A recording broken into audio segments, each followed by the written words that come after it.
suis inspecteur d'académie depuis le 1er septembre dans l'Ariège. J'arrive de Bordeaux où j'étais inspecteur d'académie adjoint sur le département de la Gironde. Alors un inspecteur d'académie, bon, c'est un titre, c'est un statut.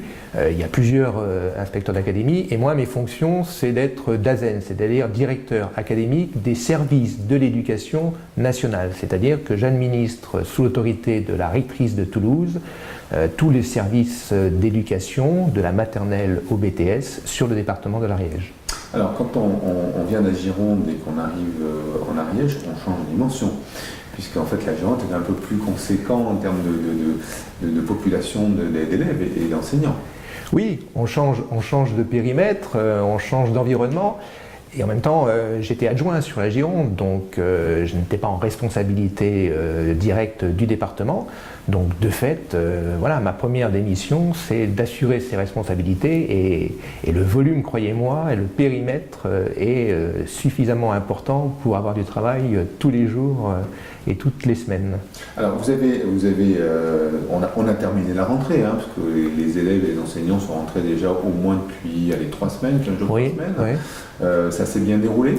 Oui, ça s'est bien déroulé. Alors je peux le dire d'autant plus que j'y suis pour rien, puisque ça a été préparé par mon prédécesseur, Jacques Briand, et la rectrice. Voilà, donc on a vécu une rentrée sereine, en musique. Les effectifs prévus sont ceux ou étaient ceux qui étaient affichés. Donc on n'a pas eu de difficultés majeures. On a ouvert une classe sur la commune de Dalou.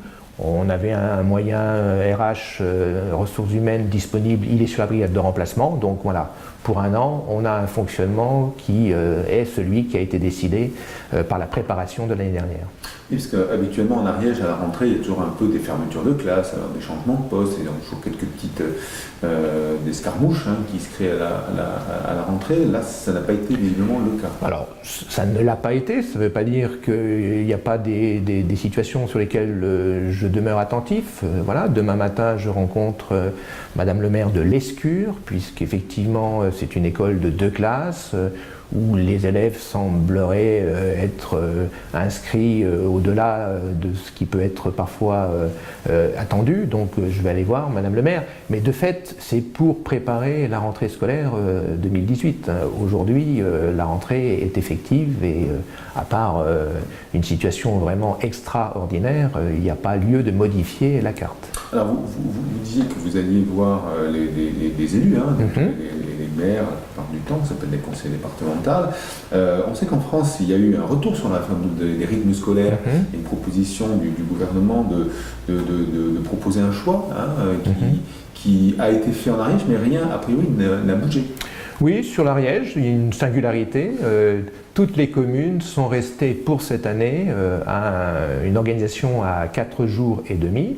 Donc c'est une perspective, une opportunité qui appartient toujours aux élus, aux conseils d'école, aux parents d'élèves, aux enseignants, de réfléchir collectivement pour voir si cette organisation est satisfaisante ou si elle mérite un aménagement et donc un retour, comme on dit, à une semaine à 4 jours. Donc c'est quelque chose que nous allons étudier avec les élus et les conseils d'école.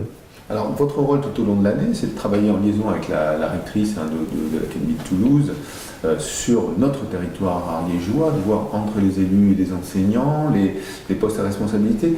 En gros, quel est l'enjeu pour un territoire rural comme l'Ariège, de définir un peu la carte scolaire, les enjeux peut-être autour du numérique, c'est quoi votre boulot? Oui, l'enjeu, alors vous évoquez le numérique, l'enjeu pour moi, pour nous, au niveau de l'institution scolaire, c'est de garantir le même niveau d'expertise et de savoir pour les élèves qui nous sont confiés. C'est-à-dire qu'un élève qui habite Mirepoix ou qui habite Toulouse ou qui habite Bordeaux ou qui habite Aurillac doit avoir l'offre de formation la plus large possible de manière à ce qu'il puisse construire son parcours scolaire de la meilleure manière possible.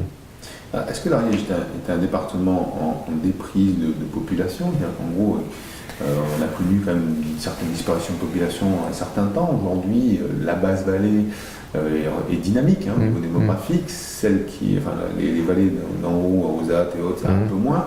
Ou la vallée, est-ce que c'est un enjeu? Alors, ce que j'ai pu saisir là, de mes 3 semaines d'observation, c'est qu'effectivement, l'Ariège, sur le plan démographique général, aurait plutôt tendance à gagner quelques éléments de population, mais la démographie scolaire, elle, notamment pour le premier degré, est légèrement déficitaire. C'est-à-dire qu'à la rentrée 2017, il y avait environ 180 élèves de moins dans le département qu'à la rentrée 2016, même s'il y avait une population supérieure, mais c'est une population plus âgée qui n'a pas d'enfants d'âge scolaire.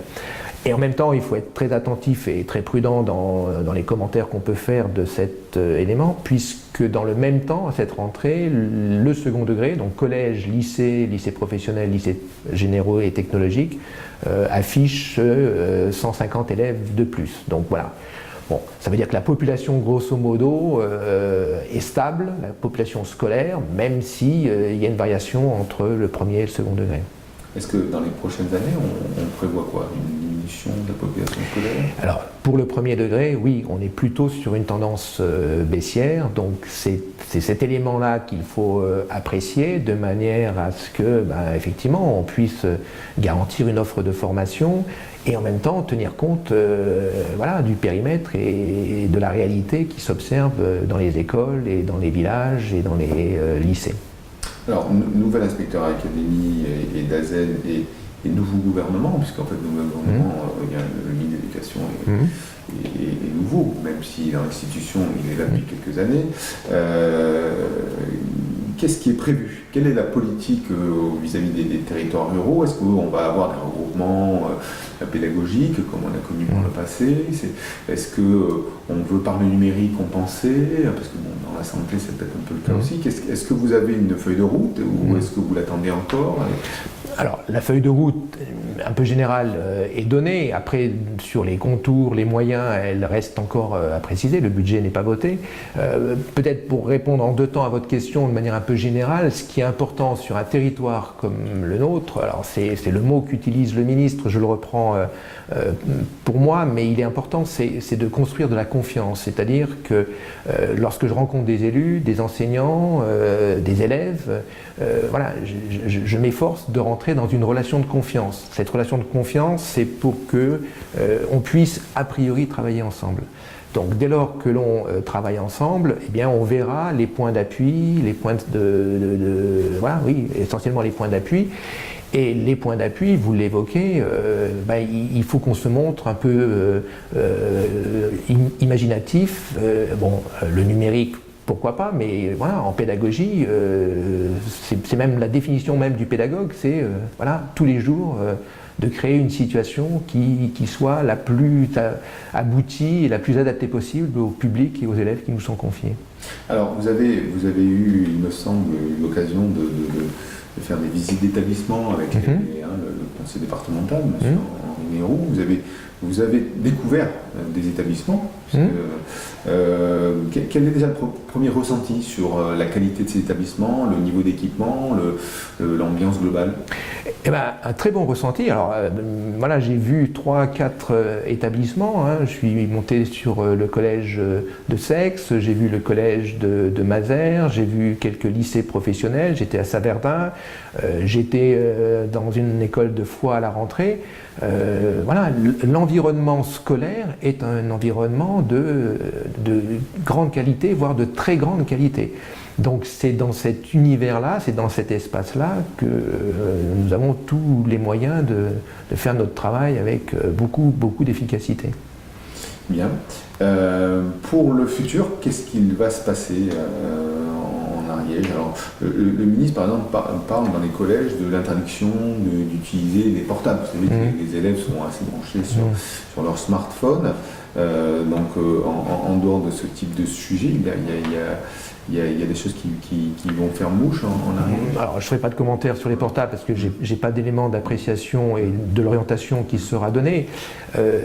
Moi, ce qui me paraît important dans les collèges, c'est de renforcer l'autonomie de l'établissement. C'est-à-dire que l'autonomie, c'est pas de l'indépendance, c'est pas un libéralisme à tout crin, c'est de donner la responsabilité au chef d'établissement et à son équipe de s'adapter à un contexte local et de répondre à des ambitions nationales, mais avec une maîtrise sur le local. Donc pour moi, l'enjeu, c'est de pouvoir être ce lien entre une orientation nationale, légitime, l'éducation nationale, j'évoquais, les programmes sont les mêmes pour tous, l'ambition, elle doit être partagée, mais de renforcer l'autonomie pédagogique, l'autonomie d'organisation, et d'être plutôt un facilitateur d'initiative plutôt qu'un caporal-chef du BO. Alors, comme tout fonctionnaire, vous êtes chargé de mener à bien la politique qui a été décidée au niveau national, mais on sait que chacun dans les territoires, et M. Briand, c'était le cas, et les précédents inspecteurs d'académie présents en Ariège, ont un dossier, un sujet de prédilection. Voilà, donc quel est le vôtre ? Je sais pas, moi je revendique d'être un pédagogue, c'est-à-dire que souvent dans les dialogues que je peux avoir, y compris avec les représentants des personnels, avec un certain nombre d'élus, on a le sentiment que je suis un administrateur froid, ou on veut me prêter le rôle d'un administrateur froid, celui qui a un tableur Excel, celui qui veut faire des économies. Moi, mon travail, c'est dans un cadre réglementaire, législatif, budgétaire, bon, par définition délimité, c'est d'essayer d'être le plus pédagogue possible. Et donc je reste un pédagogue et je vais m'efforcer à la fois de ne pas oublier que je suis un ancien pédagogue et de faire œuvre de pédagogie pour travailler avec mes interlocuteurs. Bon, sortir du champ professionnel, Monsieur Duré, est-ce qu'il fait du ski, des raquettes, du ski de fond? Est-ce qu'il va profiter en fait du territoire dans lequel il est? Je vais profiter de la neige, alors d'une manière plus douce que ce que je ne le faisais quand j'étais un peu plus jeune, donc ça sera plutôt raquettes et ski de fond que ski de piste, mais oui, gambader dans la neige, ça fait partie d'un plaisir qui est un peu un plaisir d'enfant et j'adore ça. Bien, merci beaucoup d'être venu. Merci à vous, à très bientôt.